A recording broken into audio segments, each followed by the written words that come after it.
روز میرے نبی پہ کوڑا کرکٹ پھینک دی.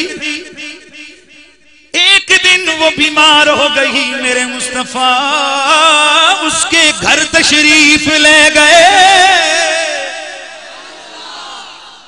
میرے آقا اس کے گھر تشریف لے گئے اور جا کر پوچھا کیسی ہو, طبیعت کیسی ہے؟ آئے ہائے. میرے آقا واپس آنے لگے, کہنے لگی میری بات سنو گے؟ فرمایا بول کیا کہتی ہے؟ کہنے لگی وہ جو کلمہ تم پڑھا کرتے ہو ذرا مجھے بھی تو پڑھا دو نا, مجھے اپنی غلامی میں قبول کر لو. میں کتنی بدکارہ, میں کتنی ظالمہ, اور تم ہو کہ تم. اور یہی واقعہ بیان کرتے ہیں تو کہتے ہیں نبی کی یہ سیرت بھی تو ہونی چاہیے. وہ تو دیکھو کوڑا کرکٹ پھینکتی ہے اور اس کو بھی وہ معاف کر دیتے ہیں. تو اس طرح یعنی ہمیں دبے لفظوں میں کیا کہا جاتا ہے کہ کوئی گستاخ چڑھے تو اسا معاف کر دو. کیا کہا ہمیں نصیحت کیا دکھائی دی جاتی ہے کہ گستاخ چڑھے تو اسا معاف کرو. مجھے ابھی میں ادھر آ رہا تھا رستے میں, تو مجھے ایک دوست ہے اسی کالم کے حوالے سے, اس نے مجھے فون کیا. تو میں نے کہا یار, کہا جی اس کا کیا جواب ہے؟ میں نے کہا پہلا جواب تو یہ ہے کہ یہ مکے کا واقعہ ہے. یہ واقعہ کہاں کا ہے؟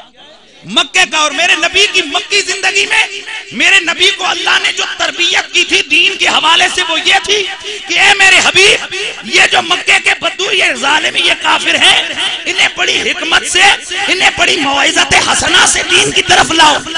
نرمی رکھو, برداشت کرو.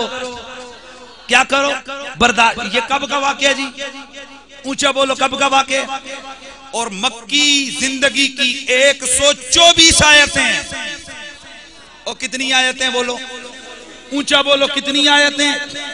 1 2 4 124 آیتیں کہ جن میں اللہ تبارک و تعالی نے سختی کرنے سے منع کی ہے, جہاد کرنے سے, ہاں جہاد کرنے سے, کافروں کو قتل کرنے سے, کافروں کو مارنے سے, اونچا بولو, منع کیے, نرمی کرنے کا حکم دیا. اور داؤم ابھی بھی چھوٹو. یہ مکی زندگی کی تربیت ہے.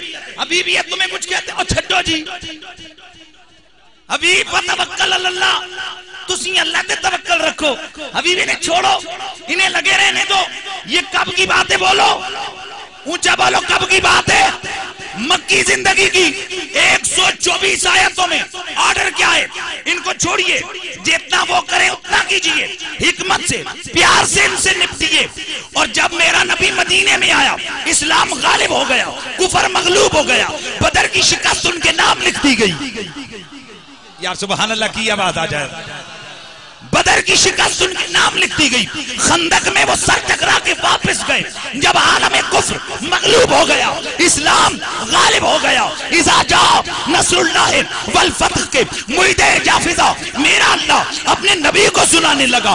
گروہ در گروہ لوگ اسلام کے دامن میں پناہ لینے لگے. اسلام غالب ہو گیا. 124 آیتوں کا آرڈر میرے رب نے منسوخ کر دیا. فرمایا میرے یار, وہ مکے دور کی بات ہے. اب کی حکم یہ ہے, آج کے بعد کوئی مشرک مکے میں نہ آئے.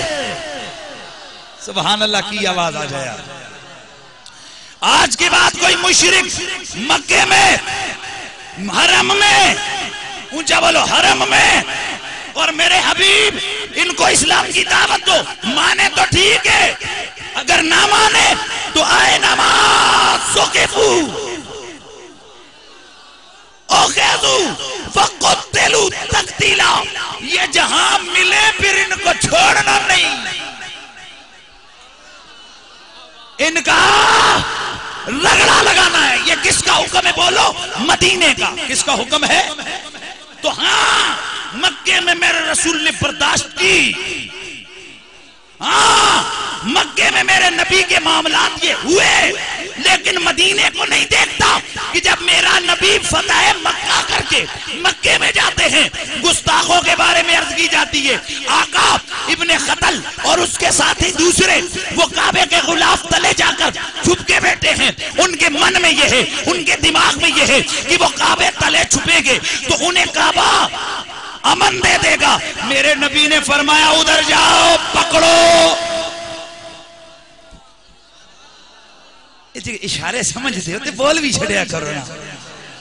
جاؤ کعبے کے نیچے سے غلاف کے نیچے سے نکالو. بات سمجھ آ رہی ہے؟ اچھا اب توجہ کرنا. پتہ چلا نبی کے گستاخ کو کعبہ بھی امان نہیں دیتا.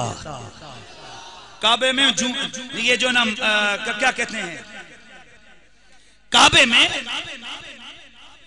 کسی زیرو کو سوائے جو چیزیں شاہ صاحب نے بیان کی ہیں ان کے کسی چیز کو قتل کرنا ناجائز جرم ہے. اگر کرو گے تو پکڑے جاؤ گے، دم لازم آئے گا، جرمانہ لازم آئے گا. توجہ رکھیے. لیکن نبی کا گستاخ اگر کوئی انسان بھی جائے، نبی کا آرڈر کیا ہے؟ اس کا گلہ کاٹ دو. اب کچھ بات سمجھے آپ کے نہیں سمجھے؟ تو صاحب وہ مکے دور کی بات مدینے کی بات یاد نہیں رہی ہے. اور پھر میرے رسول کے سامنے آپ لوگ سنتے رہے ہو، سینکڑوں حوالوں سے میں عرض کر سکتا ہوں اور درجنوں حوالے ہیں کہ میرے نبی کے سامنے جیسے قبلہ شاہ صاحب نے آ کے عرض کی کہ ایک صحابی ہے، یا نبی اللہ میرا باپ تھا گستاخی کی، گلہ کاٹ کے سارا ہاتھ میں اٹھا کے لائے. سرکار ابے رہا سر رہے